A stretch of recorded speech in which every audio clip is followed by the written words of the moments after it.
सहकार प्रणाम। सहकार साथियों, जैसा कि हमने बताया है कि हम अपने चैनल पर सहकारी समितियों के अधिनियम में सम्मिलित यानी कि लागू अन्य अधिनियमों की चर्चा कर रहे हैं।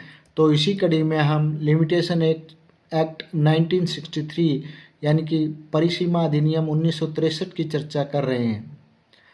वीडियो को लाइक और शेयर जरूर करें, कमेंट लिखना ना भूलें और सहकारिता के नियम, अधिनियम और प्रबंधन की जानकारी के लिए चैनल को सब्सक्राइब ज़रूर करें।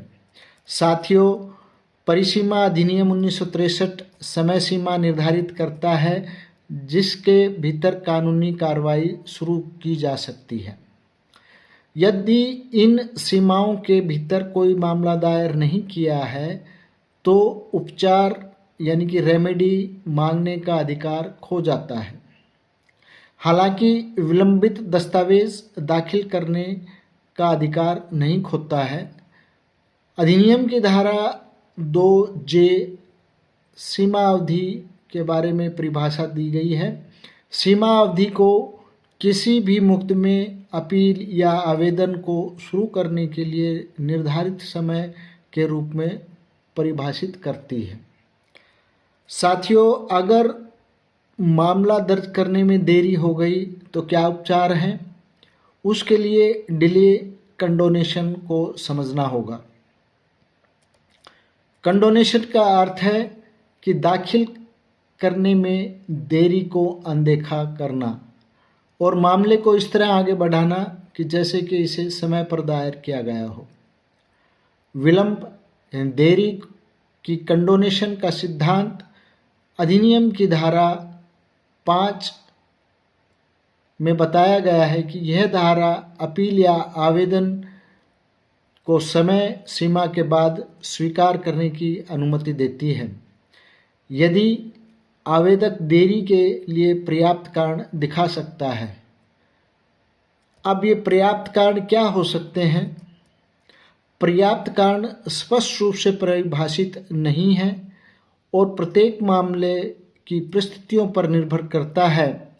न्यायालय यह तय करता है कि पर्याप्त कारण क्या है जिसका उद्देश्य मुकदमेबाजी को अनुचित तरीके से बढ़ाए बिना न्याय प्राप्त करना है।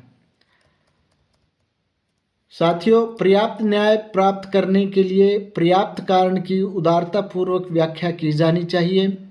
न्यायालय का विवेकाधिकार, क्षेत्राधिकार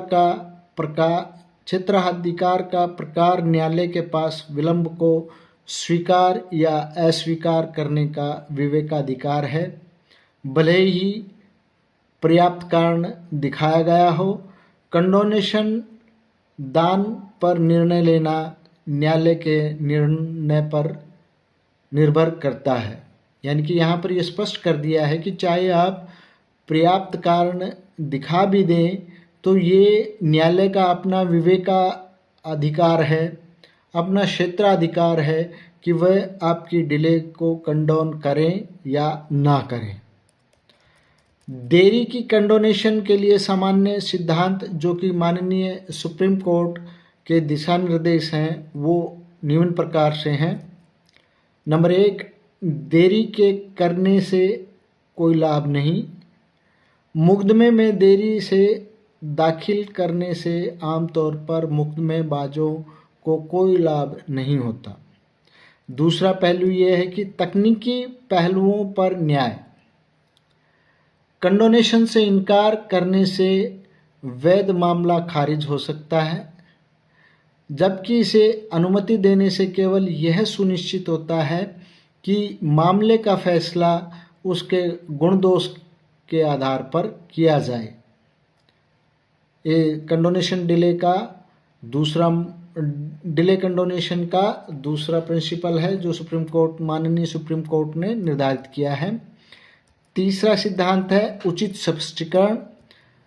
हर दिन की देरी की व्याख्या की जानी चाहिए, को समझदारी से लागू किया जाना चाहिए, शाब्दिक रूप से नहीं। नंबर 4, न्याय को प्राथमिकता। तकनीकी विचारों पर पर्याप्त न्याय को प्राथमिकता दी जानी चाहिए।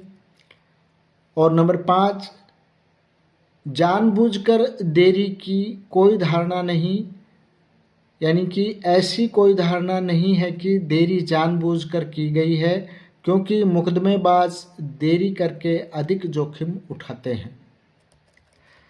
इन सिद्धांतों को समझकर कोई व्यक्ति बेहतर ढंग से समझ सकता है कि सीमा अधिनियम 1963 के तहत कानूनी कार्रवाई दाखिल करने में देरी को कैसे संभाला जाता है।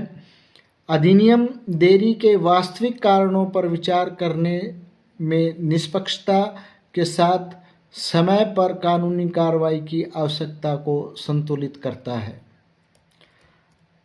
सीमा अधिनियम 1963 की धारा 5 के बारे में जो 2 महत्वपूर्ण बिंदु हैं वो निम्न प्रकार से हैं। नंबर 1, जब अपील दायर करने की समय सीमा समाप्त हो जाती है तो मूल डिक्री जीतने वाले व्यक्ति को निर्णय को अंतिम और बाध्यकारी मानने का अधिकार प्राप्त होता है। नंबर 2, यदि अपील दायर करने में देरी का कोई उचित कारण दिया जाता है तो न्यायालय के पास विलंबित अपील को स्वीकार करने का विवेकाधिकार होता है। साथियों, आगे हम सहकारी समितियों अधिनियम पर चर्चा जारी रखेंगे। वीडियो को लाइक करें, शेयर करें तथा सहकारिता की जानकारी के लिए चैनल को सब्सक्राइब ज़रूर करें। आप हमसे जुड़े रहें। धन्यवाद। जय हिंद, जय सहकार।